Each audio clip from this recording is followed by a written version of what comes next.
राधे, जय श्री कृष्णा।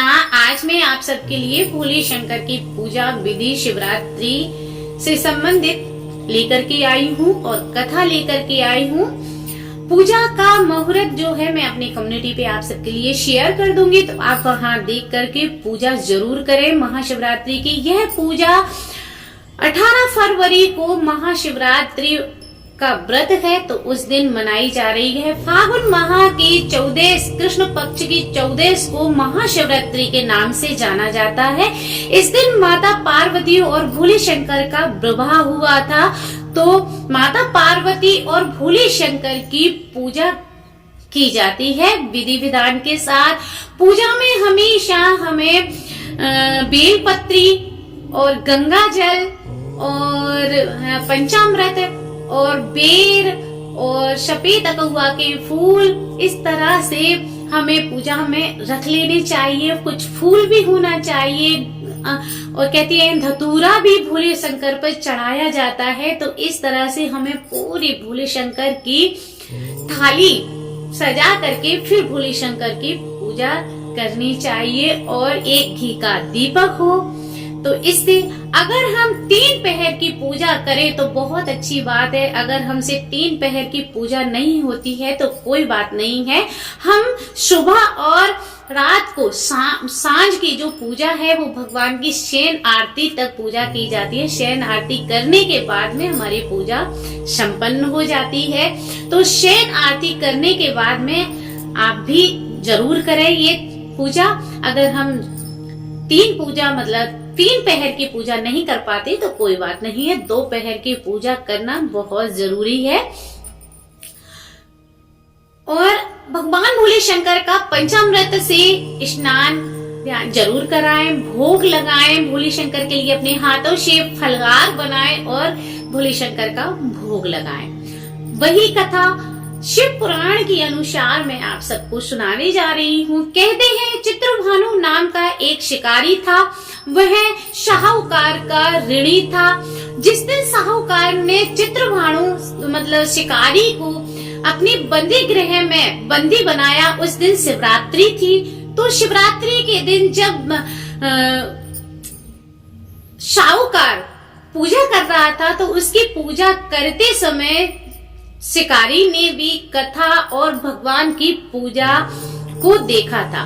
उस दिन भूख प्यास से व्याकुल था और सारे दिन बंदी गृह में शिकारी भूखा रहा, जिसकी वजह से उसका भी व्रत हो गया था।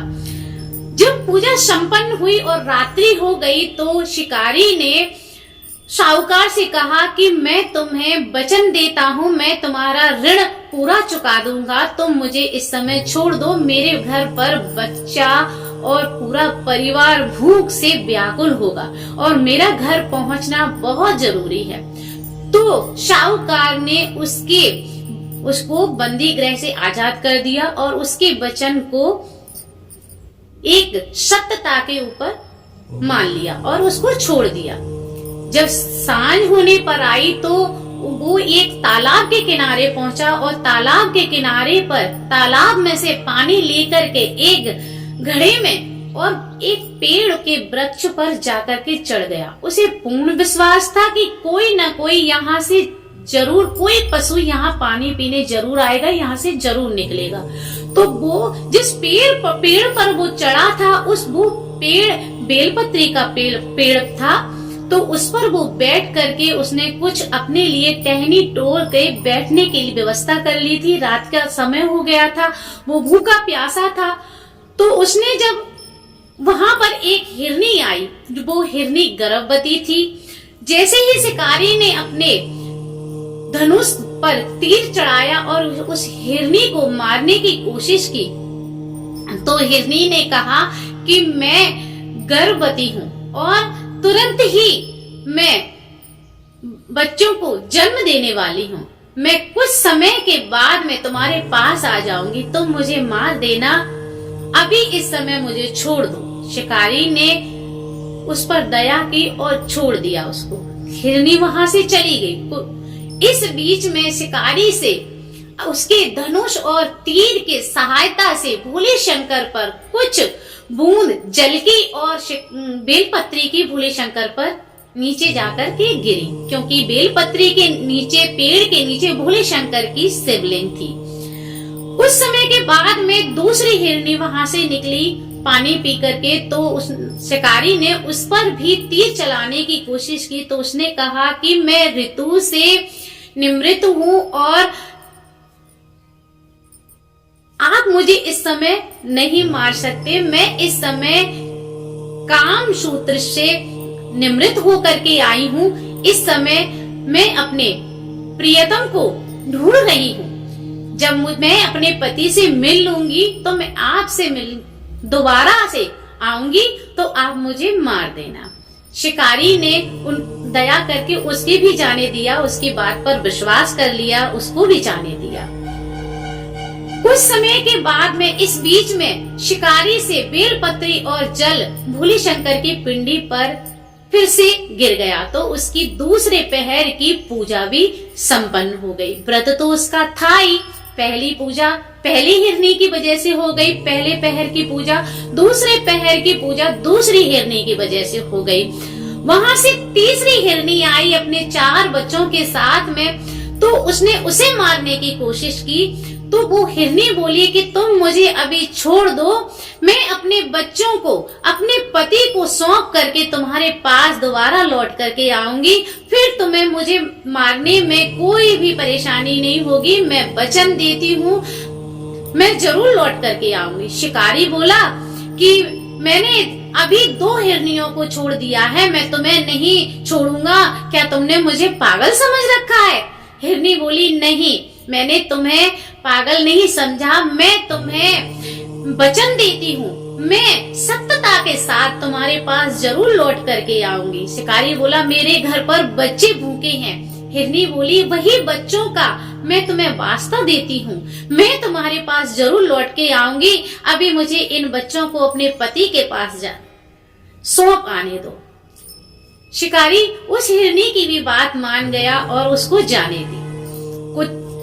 इस बीच में शिकारी से तीसरे पहर की भी पूजा हो गई भोले शंकर की, बेलपत्री और जल के साथ। कुछ समय के बाद जब रात्रि बीतने पर आई तो वहां पर एक मृग आया। जब मृग आया तो शिकारी ने उस पर तीर खींचा और उसको मारने की कोशिश की। जब शिकारी ने जैसे ही उस पर तीर खींचा तो हिरण बोला मुझे तुम बिल्कुल मार दो। अगर यहाँ से 3 हिरनी निकल के गई हैं और तुमने उन्हें मार दिया है तो मुझे भी जरूर मार दो, क्योंकि मैं उनका वियोग नहीं सह पाऊंगा। इसीलिए तुम मुझे भी जल्दी से मार दो। अगर तुमने उन्हें जीवन दान दे दिया है तो मुझे भी जीवन दान दे दो। तो मैं तुम्हें वचन देता हूँ, मैं शीघ्र ही तुम्हारे पास दोबारा लौट करके आऊंगा। शिकारी ने पूरी रात्रि की बात उस हिरण को सुना दी। हिरण बोला वो तीनों पत्नियां मेरी हैं, तुमने मेरे पूरे परिवार को जीवन दान दिया है। मैं वचन देता हूँ अपनी तीनों पत्नियों से मिलकर के तुरंत तुम्हारे पास वापस लौट करके आऊंगा। इस तरह से उन्होंने शिकारी ने हिरण को भी छोड़ दिया। इस बीच में भोले शंकर पर कुछ बेलपत्र और वो जल भी फिर दोबारा से चढ़ गया। तो भोले शंकर पर अनजाने में शिकारी से भोले शंकर की पूरी पूजा संपन्न हो गई।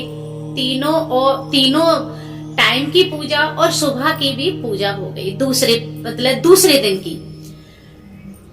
अब जब शिकारी पेड़ से नीचे उतरता है तो उधर से पूरा परिवार शिकारी के सामने आता है। शिकारी को पूजा करने से उसका मन इतना निर्मल हो गया कि उसको ऐसा मन में आया ही नहीं कि मैं इनका शिकार करूं।